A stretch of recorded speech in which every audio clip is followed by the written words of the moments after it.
Hello everyone, welcome back to our YouTube channel MTG academy. I hope आप सभी अच्छे होंगे और आपकी प्रिपरेशंस भी बहुत अच्छी चल रही होंगी। आई होप कि आपने हमारी प्रीवियस वीडियो देखी है जहाँ पे मैंने इंग्लिश का पेपर पैटर्न एक्सप्लेन किया है फ्रॉम सेक्शन 1 टू सेक्शन 4। अगर आप इस चैनल पे न्यू हैं तो प्लीज़ हमारे यूट्यूब चैनल पे जाइए और वो वीडियो भी ज़रूर से देखिए।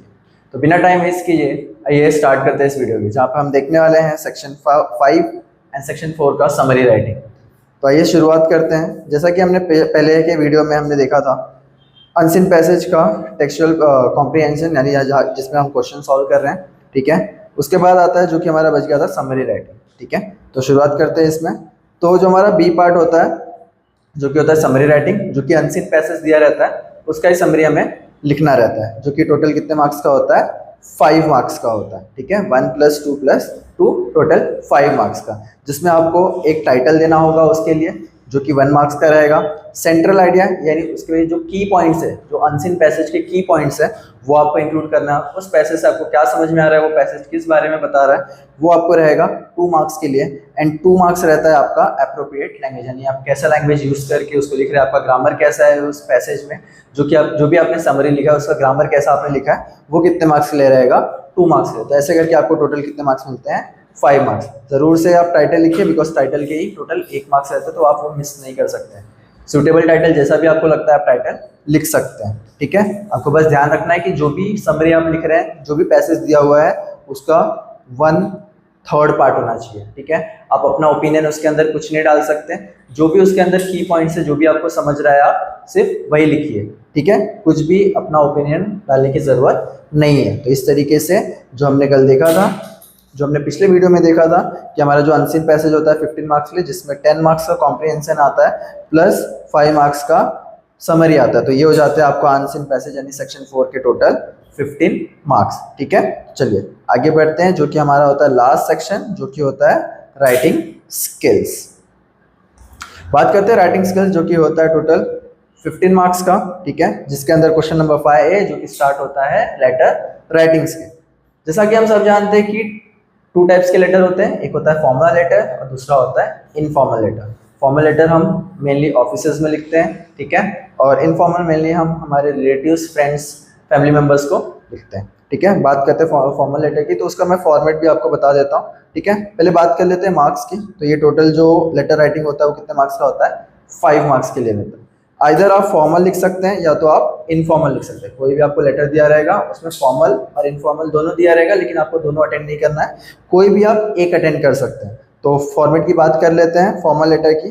जो सबसे पहला होता है वो होता है सेंडर्स एड्रेस, ठीक है। देन आता है डेट, उसके बाद receiver's address, then subject, then आता है सैल्यूटेशन, देन हमारा बॉडी,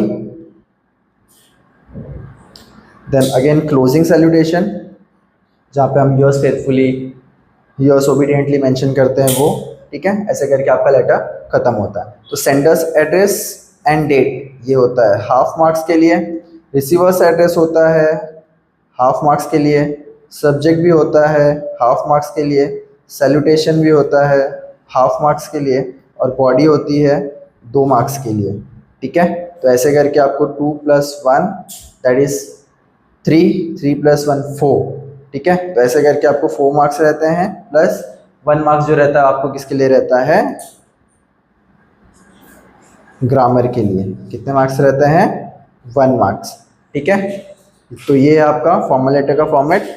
देखते हैं हम आगे इनफॉर्मल लेटर का फॉर्मेट, जो कि ऑलमोस्ट सेम होता है, बस फर्क इतना सा रहता है कि उसके अंदर जो रिसीवर्स एड्रेस रहता है वो मेंशन नहीं रहता और उसके अंदर कोई भी सब्जेक्ट नहीं रहता है, ठीक है। तो सबसे पहले आता है सेंडर्स एड्रेस, देन आएगा आपका सैल्यूटेशन डेट, देन आता है सैल्यूटेशन,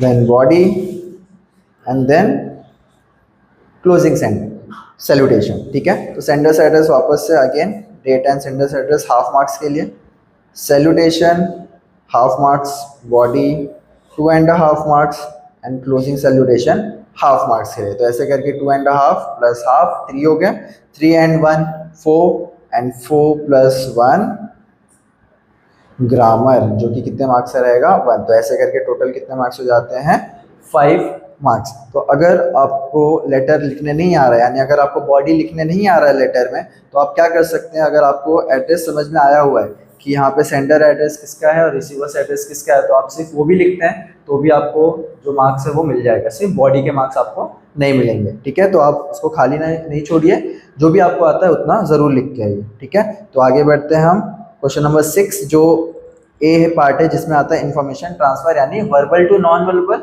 या फिर नॉन वर्बल टू वर्बल। ठीक है, जो भी क्वेश्चन दिया रहेगा अगर वो नॉन वर्बल टू वर्बल है, यानी हो सकता है पाई चार्ट दिया जाए, हो सकता है डायग्राम दिया जाए, हो सकता है टेबल लीफलेट हो सकता है। ठीक है, तो उसमें से आपको क्या करना है, वर्बल यानी एक पैसेज में कन्वर्ट करना है। ठीक है, उसमें आपको क्या ध्यान देना है, सबसे पहले टाइटल पे ध्यान देना है जो कि 1 मार्क्स का रहेगा। देन जो भी इंफॉर्मेशन उस टेबल या फिर लिफलेट या फिर पाई चार्ट में दिया है, वो सारे डिटेल्स को आपको क्या करना है, कवर करना है पैसेज में, वो होता है 2 मार्क्स के लिए। देन उसके बाद आपने कैसा लैंग्वेज यूज़ किया है, अप्रोप्रिएट लैंग्वेज, उसका भी कितने मार्क्स होते हैं 1 मार्क्स। एंड लास्ट जो होता है ग्रामर, वो कितने मार्क्स का होता है 1 मार्क्स। तो ऐसे करके आपको कितने मार्क्स मिल जाते हैं 5 मार्क्स। बात करेंगे वर्बल टू नॉन वर्बल, जिसमें आपको पैसेज दिया जाएगा, उस पैसेज से आपको क्या करना है, जो भी क्वेश्चन में दिया जाएगा लीफलेट में कन्वर्ट करने के लिए, पाई चार्ट में कन्वर्ट करने के लिए या फिर टेबल में कन्वर्ट करने के लिए, तो इस हिसाब से आपको क्या करना है कन्वर्ट। इसमें भी सेम मार्किंग स्कीम रहेगा, टाइटल के लिए 1 मार्क्स, जो भी डिटेल्स था, जो भी की पॉइंट्स थे उसने आपने उसको कवर किया, उसके लिए 2 मार्क्स।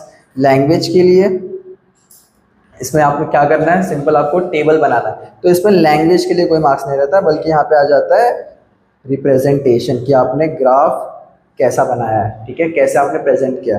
और लास्ट जो 1 मार्क्स रहता है वो भी ग्रामर के लिए नहीं रहता है, यहाँ पे आप क्योंकि प्रेजेंट कर रहे हैं ग्राफ या फिर पाई चार्ट बना रहे हैं, तो ओवरऑल प्रेजेंटेशन कैसा है उसके लिए क्या रहता है 1 मार्क्स। तो ऐसे करके आपको टोटल कितने मार्क्स मिलते हैं 5 मार्क्स मिलते हैं। ठीक है, चलिए तो आगे बढ़ते हैं। ऐसे करके हमारा लेटर राइटिंग हो गया 5 मार्क्स के लिए, कोई भी एक अटेंड करना है, फॉर्मल या फिर इनफॉर्मल। उसके बाद आता है इन्फॉर्मेशन ट्रांसफर, जिसमें या तो आप नॉन वर्बल टू वर्बल कर सकते हैं या तो फिर वर्बल टू नॉन वर्बल कर सकते हैं, जो कि कितने मार्क्स का रहेगा तो 5। तो ऐसे करके 5 + 5 10 मार्क्स हो चुके हैं। चलिए आगे बढ़ते हैं बी पार्ट क्वेश्चन नंबर 6 में, जो कि होता है हमारा स्पीच राइटिंग, या तो व्यू और काउंटर व्यू। ठीक है, दोनों में से कोई भी एक आप कर सकते हैं। स्पीच राइटिंग एक इजी टॉपिक है, आप स्कूल में कॉम्पिटिशन्स होते रहते हैं। ठीक है, तो उसमें आप स्पीच, इवन जो इवेंट्स होते हैं उसमें भी लोग स्पीच कहते हैं, तो आपको पता है कि स्पीच कैसे कहा जाता है। सबसे पहला तो होता है टाइटल। ठीक है, आपको क्या देना है, जो भी आपको स्पीच राइटिंग का टॉपिक दिया उसका सबसे पहले क्या लिखना है, टाइटल लिखना है। देन स्टार्ट करना है हमेशा सैल्यूटेशन से। ठीक है, सैल्यूटेशन से स्टार्ट करेंगे। उसके बाद स्टार्ट करना है हमारा इंट्रोडक्शन, क्या टॉपिक है आपका। ठीक है, उसके बाद आता है हमारा बॉडी, एंड देन आता है कंक्लूजन। ठीक है, तो ऐसे करके आपको ये 4 पॉइंट्स अपने स्पीच राइटिंग में कवर करना है, जो भी टॉपिक आपको दिया हुआ है।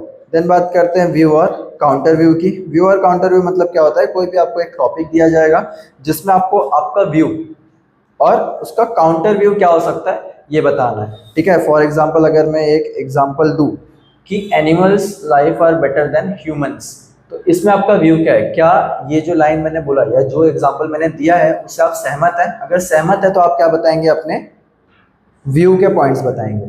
ठीक है, अगर आप उससे सहमत नहीं है, यानी काउंटर व्यू, मैंने क्या कहा कि animals life are better than humans, तो क्या आप इस लाइन के अगेंस्ट है, तो आप क्या बताएंगे उसमें काउंटर व्यू, यानी उस सेंटेंस के अगेंस्ट बोलेंगे। फॉर एग्जाम्पल जस्ट एक लाइन बताता हूँ आपको, animals do not have to go for food और समथिंग, या फिर अगर ये व्यू है, या फिर ऐसा भी लिख सकते हैं कि animals do not have to wait for something और they do not feel lonely. ठीक है, they do not have any tensions. अगर वहीं पे हम काउंटर व्यू की बात करेंगे तो काउंटर व्यू क्या आ सकता है कि जो एनिमल्स होते हैं, यानी the animals have to wait long for the prey, क्योंकि किसी भी जानवर को जल्दी से खाना नहीं मिलता है। ठीक है, तो हम ये नहीं कह सकते कि एनिमल्स की लाइफ बेटर है ह्यूमन से, क्योंकि ह्यूमंस को इजीली खाना मिल सकता है, अगर वो वर्क करता है तो उसे इजीली खाना मिल सकता है।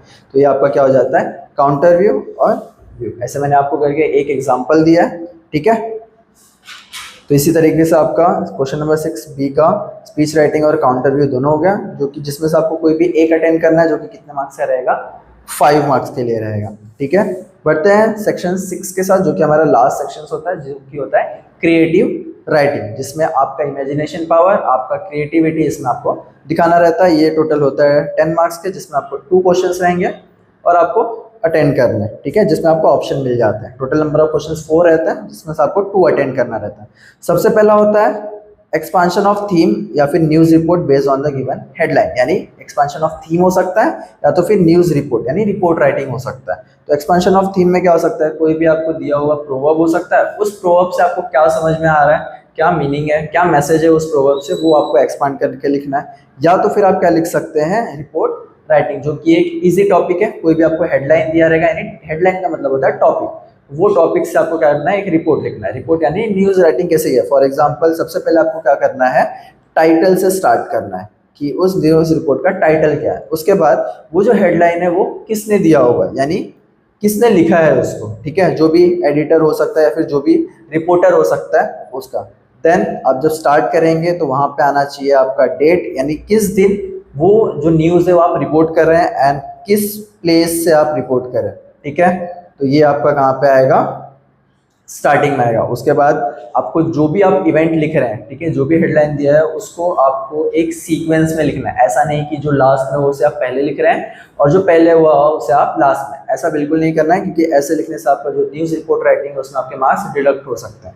ठीक है, खास करके एक और बात आपको ध्यान में रखना है कि जब भी आप रिपोर्ट राइटिंग लिखते हैं, आपका रिपोर्ट राइटिंग हमेशा पास्ट टेंस में होना चाहिए। आप कभी भी रिपोर्ट राइटिंग प्रेजेंट टेंस या फिर फ्यूचर टेंस में नहीं लिख सकते। ठीक है, स्टार्टिंग टू एंड आपका रिपोर्ट राइटिंग हमेशा होना चाहिए पास्ट टेंस में। हाँ, जितने भी वर्ब्स आप यूज करने वाले हो हमेशा किस में रहेंगे, पास्ट टेंस में। ठीक है, तो ऐसा करके इसमें भी आप स्कोर कर सकते हैं। इजी टॉपिक्स हैं, बस आपको प्रैक्टिस करना है राइटिंग स्किल्स के और आप इजीली स्कोर कर सकते हैं। ठीक है, चलते हैं पार्ट बी, क्वेश्चन नंबर 7 का बी, जिसमें होता है डेवलपिंग अ स्टोरी या फिर नरेटिंग एन एक्सपीरियंस। अब डेवलपिंग अ स्टोरी में 2 टाइप्स के क्वेश्चन पूछे जा सकते हैं। या तो आपको स्टोरी का स्टार्टिंग दिया जाएगा या तो आपको स्टोरी का एंडिंग दिया जाएगा, जिसको आपको खुद से कंप्लीट करना है।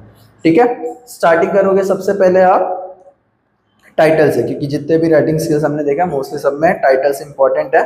ठीक है, तो स्टार्ट हमेशा किससे करोगे, टाइटल। जो भी स्टोरी है उससे क्या टाइटल आप बना सकते हैं वो टाइटल देना है आपको। देन उस स्टोरी को क्या करना है, अगर स्टार्टिंग दिया तो आप उसे एंड करेंगे, या तो अगर एंड दिया तो आप उसे स्टार्ट करके खत्म करना है आपको। ठीक है, जो कि कितने मार्क्स का होता है, 5 मार्क्स का होता है। देन पार्ट बी जो होता है, यानी B2, B1 हमने देख लिया डेवलपिंग अ स्टोरी, B2 होता है नरेटिंग एन एक्सपीरियंस। हो सकता है कि वहाँ पे किसी एक्सपीरियंस की बात की हो। फॉर एग्जाम्पल कि आप फर्स्ट टाइम फ्लाई कर रहे हैं, ठीक है, तो आपका फर्स्ट टाइम फ्लाई कर रहे हैं अगर आप फ्लाइट में, तो आपका क्या एक्सपीरियंस है। ठीक है, फर्स्ट टाइम आप स्टेडियम गए मैच देखने, तो आपका क्या एक्सपीरियंस था, कैसा आपको महसूस हो रहा था, तो वो आपको क्या करना है, सिर्फ एक्सपीरियंस बताना है, जो कि बहुत ईजी है। आप इजीली, अगर आप हो सकता है वो एक्सपीरियंस आपके साथ हुआ है तो आप इजीली उसको लिख सकते हैं। अगर नहीं हुआ है देन आपको क्या करना है, अपना क्रिएटिविटी यूज करना है। इसलिए इस सेक्शन को क्या कहा गया है, क्रिएटिव राइटिंग कहा गया है। आई होप कि आपको ये वीडियो पसंद आया रहेगा।